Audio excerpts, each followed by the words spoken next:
Hey, thanks for joining me. So I want to talk today about knife collecting. Knife collecting is one of those things where you could spend, untold amounts of money, as much as you can afford, or you can do it very inexpensively. It's a great hobby in that there's just a huge wide. I mean, they've been making pocket knives for many hundreds of years, and the availability of them is huge. They're certainly available just about anywhere, both new and used and old and collectible, and there's all kinds of ways you can approach collecting. So how do you do that? I want to get started in knife collecting. I like knives, but I want to focus my knife collection a little bit. How do I do that? Well, the most obvious thing people do is collect by brand. So they'll choose a brand that they like and they'll collect that brand. Or they might focus on one model in that brand and collect all the variations. Like with Case, they have all the different kinds of scales, different colors, different types of materials. So you could, like, this is a copper lock, you could easily collect copper locks and get all the variations. And so Case knife collectors, well, there's even a knife collector association for Case. It's a huge thing, collecting Case knives. And Case has been real smart about feeding that collecting community with things to collect. Like I say, different scale types and decorations and stuff. So you can certainly go by brand. You could also go by type. And I'm going to tie that in with personal interest. So there's all kinds of different pocket knives. I mean, not only are there different styles, like Barlow's and lockbacks and just all different kinds of styles. There's pen knives, there's the Congress knives, there's canoe knives, there's Stockman knives. And just so you can focus by a particular type of knife, but you can also focus that by personal interest. So let's say you were an electrician, looking at knives here, and you wanted to start collecting these electrician's knives. Now, the history of these is really cool. It actually starts before World War II, and then this basically same electrician's knife was used in World War II, used in Korea, Vietnam, and I don't think they issue it anymore, but it was used for a long, long time in the military. Now, the ones that are actually from World War II, if you wanted to focus in that range, will actually have the letters TL29, I think it is. TL29, either stamped or inked on the side of the scales. And the scales will typically be wooden rather than, say, plastic. But these have been made by a huge number of companies. So let's say you just wanted to collect electrician's knives. Maybe not necessarily the military, you're an electrician, you'd like to have one of every maker. I'm going to read a quick list here, and I'm going to have to read it because there's too many to memorize. So, I mean, there's Camillus, and Camillus had also made Camco. There's Schrade, there's Colonial, Imperial, Case, Klein, which still makes them, Klein makes electrical tools. And before Klein, there's M. Klein, which was the full name of the company before they just shortened it to Klein. And a lot of those are from World War II. There's Proto, Ulster. Proto is a tool manufacturer, like wrenches and stuff. Cutmaster, Craftsman, which was made by Schrade, Utica, Boker, USA. So Boker used to make them, at their factory here in the United States. Robeson, Remington, K-Bar. There's Japanese ones made by a company called Sabre. There's Queen made them. There's a company called Ricknor. I've never seen one of those, RIC-NOR. Another company called Jensen. Jensen, I think, back when I used to work on typewriters, we used to buy tools from a company called Jensen Tools. And I think basically they had somebody make it for them. But Jensen has them with their name. There's another company called Holub, Holub. Never heard of them. As I researched this, it seems that maybe those were made by Camillus. There's Kingston and a brand called Cattaraugus, I think is how it's pronounced. So, and Miller Brothers. That's looking at my list here. So there's just, can you imagine? I mean, if I just wanted to collect electrician's knives, I could, finding all the different variations and or different manufacturers rather, you could make a whole collection out of just electrician's knives. You can, again, you can, by personal interest, let's say you're either you work for a food broker, maybe you worked in the grocery industry. A common thing used to be these fruit testing or melon testing knives. Now this one's a Schrade, got a really long thin blade, and some of them are even longer than this. This one's never been sharpened. It's literally never been used.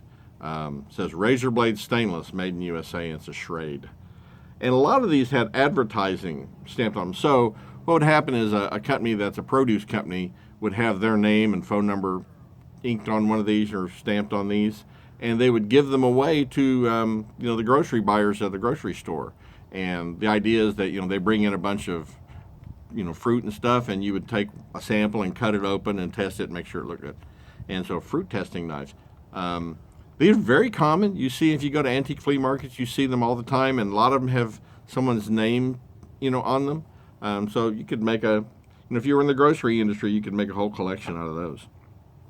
If you were in the military, you could collect, say, military pocket knives. Now, this one's made by Camillus in 1995. It's not very old necessarily, but these have been made for quite a while. This one just says U.S. on it. My oldest son, when he was in high school, was in the Marine, or it's the JROTC, the Junior ROTC, but his branch of it was Marine Corps, and actually found him a USMC, United States Marine Corps version of one of these. There's all different kinds of versions. There's a lot of military knives, but like this is one of those paratrooper knives. Sadly, the scales are broken on this, so I'm going to have to fix that. But this is why my one automatic knife. But these are quite collectible and can get a little pricey. What's interesting is I think it's either Colonial or there's somebody that's actually still making these. The scales are different now, but it's basically the same knife. Has the hook for cutting your lanyard line or your shroud lines rather. So military. If you've been in the military, certainly if you were a paratrooper or something, collecting those kind of things would be cool. And again, you can collect by type. Like I have another video where I talked about Barlow knives, and I like Barlow knives, and so I don't really have a collection of them, but I have a few of them because I'm fascinated with them. I ran across this the other day. It's a really cool little knife, and you notice there's no nail nick on it. It's like, how do you open this? Well, this is really cool. If you point it up and push the blade in, it pops open, and then you'll notice it's got this really interesting hook here, and there's a sliding bar inside their little roller, so if you point it down and you close it and push it in, it locks, and you turn it up and you push it, it's a little sticky, but it opens up. And this was made by Imperial. It was called a trick knife, and so again, by brand, if I wanted to, like I've got an Imperial Barlow here. Now this one was, oops, that's not the Imperial. Anyway, I didn't bring it with me. I have an Imperial Barlow that was made in Ireland. This one's made Providence, Rhode Island. Imperial and Colonial, if you want to collect inexpensive knives, those two brands in America, they just made...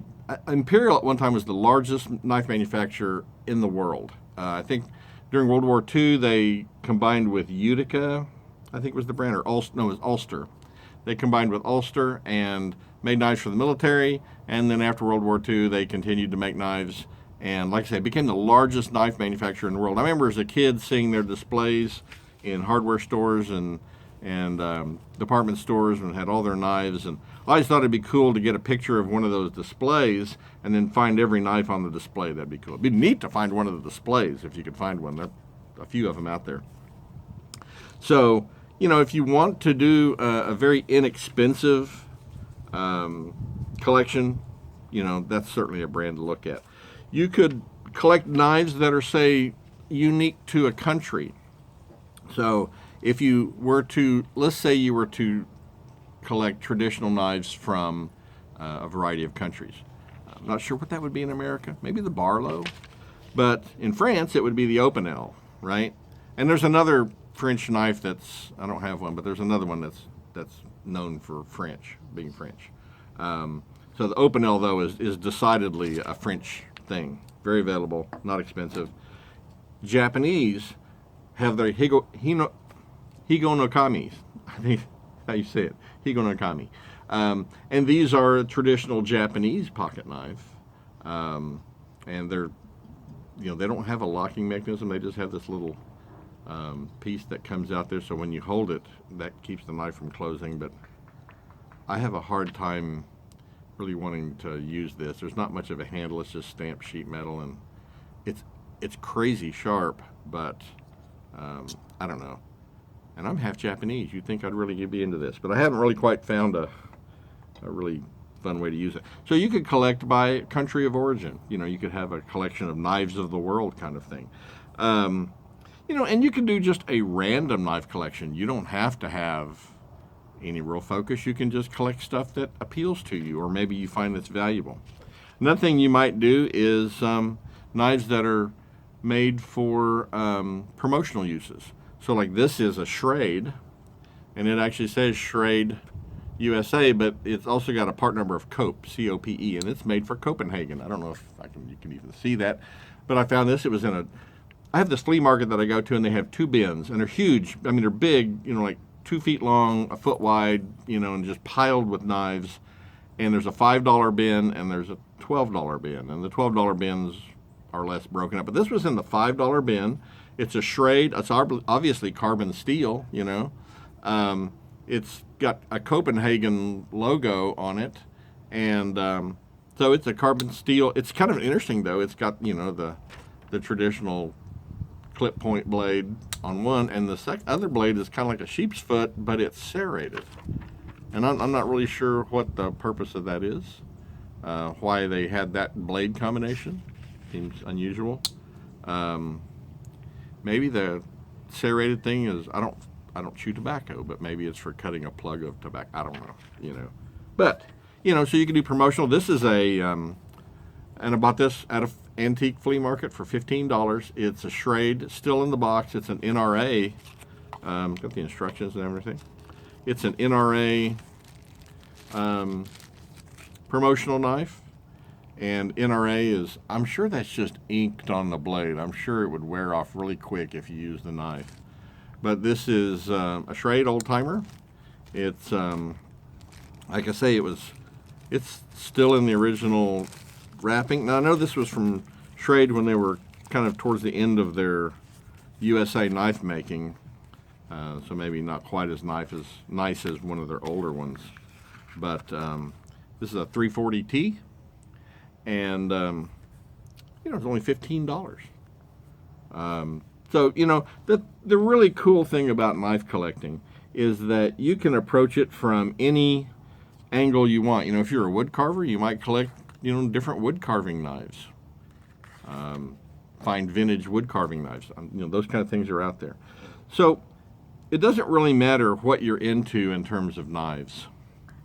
You can focus your collection any way you want. You can make it as inexpensive or as expensive as you want. You can make it as organized or disorganized as you want. It really is just completely up to you how you want to do it. But those are some ideas that you can use to try to say, how do I maybe give my collection a bit of focus? And it does, like I say, it doesn't have to be on brand. You don't have to just collect, case knives, and that can be kind of expensive. You could collect, and there's people that do. There's, like if I wanted to have an inexpensive collection that I could have fun doing, easy to find the knives, and not spend much money, I could collect imperial knives. I could go to that antique flea market, which is open twice a month, the first and third weekends of the month, and I could go. I'd need to dedicate maybe an hour or two to go through those two bins, and I bet you I could build a significant imperial collection out of those two bins. And there's another dealer in that same flea market that has a few, not near as many as that, but in those two bins, I could probably start a knife collection of imperial or maybe colonial knives. Imperial, I think, maybe a little more common, but the imperial Barlow I paid $5. That seems to be a common price for used pocket knives at a antique flea market. Again, that's garage sales, antique flea markets. Every now and then I'll see them at thrift stores. Thrift stores don't tend to, I don't know what they do with pocket knives. People donate, or maybe people don't donate them to thrift stores. Every now and then I'll find something. But the antique flea markets can be just a real boon for pocket knives. Which one is it here? This Craftsman Barlow. I did a video about Craftsman knives. I was at an antique flea market, and a guy had a bunch of knives he was selling for, again, $5 seems to be a popular price for used pocket knives, but I found two. One is an electrician's knife, and one was this Barlow, and the electrician's knife looks unused. It's totally brand new looking. And matter of fact, this one does not appear to have ever been used, though it's rattled around in a box with some other knives. But it's, again, if let's say I had worked at Sears in their tool department or something like that, and I wanted to collect Craftsman pocket knives, there's a bunch of them out there. You'd be surprised how many knives ended up with the Craftsman name. Most of them made by Schrade or Ulster, I think it is, were the two main companies, maybe some Camillus. But they're all made by decent companies. They're good knives. And because they say Craftsman on them, largely people aren't that interested. But, again, depending on your personal interest, you could certainly focus a collection. So, that's kind of it. Get out and build yourself a collection, have some fun doing it. And while you're doing that, don't forget to study what you're collecting, to learn about it, to know, if let's say you're collecting imperial knives, study about the company, learn about it, learn about the different models.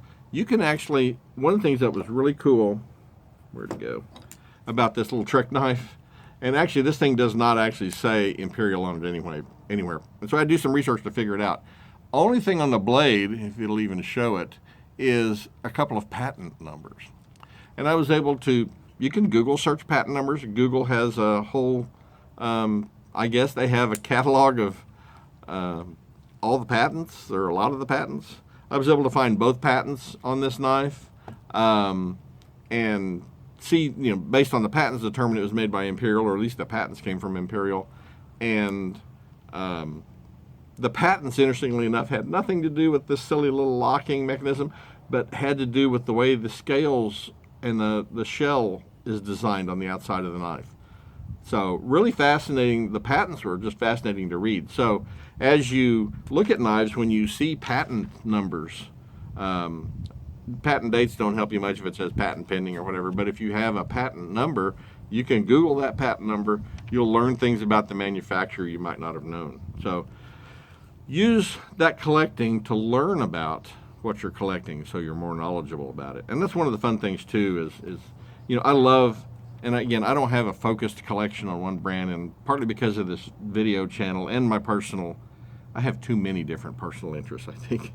I tend to have a pretty random kind of collection. I'll have a few of one thing and a few of another and a few, but I've never really focused my efforts on like a real narrow path. And that's fine. You can do that. It's fun. But, one of the things I love doing is learning about the different knife companies, the different models, and the history behind them. These things are kind of fascinating.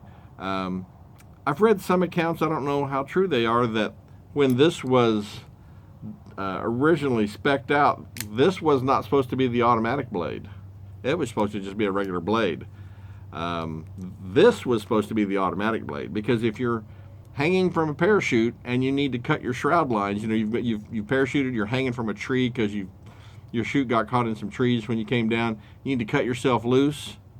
They wanted, and now I don't know the truth of this, but it'd be interesting to do some more research. I have read, according to some people, that this shroud line cutter was supposed to be the automatic blade, and so you could flip it open with one hand, you could cut your shroud lines loose, and you could drop out of the tree or whatever. And instead, the manufacturers, and this needs some attention, but manufacturers made it more of a traditional switchblade, which you can still cut shroud lines with this, I suppose, but I don't know. That story may not be true. I don't have any evidence to really back it up, but there's history to all these knives and history to the knife companies. Most people don't realize that the Western Cutlery people and the case companies, these two companies were at one point, they were the same company. They were working together. The two families, the Case family and the Platt family, both worked together, and they built knives out of the same factory. So there's a lot of history, there's a lot of tradition, a lot of things to learn. Well, I hope you enjoyed this. If you have any thoughts or comments, please don't hesitate to leave me a comment. And as always, thanks for watching.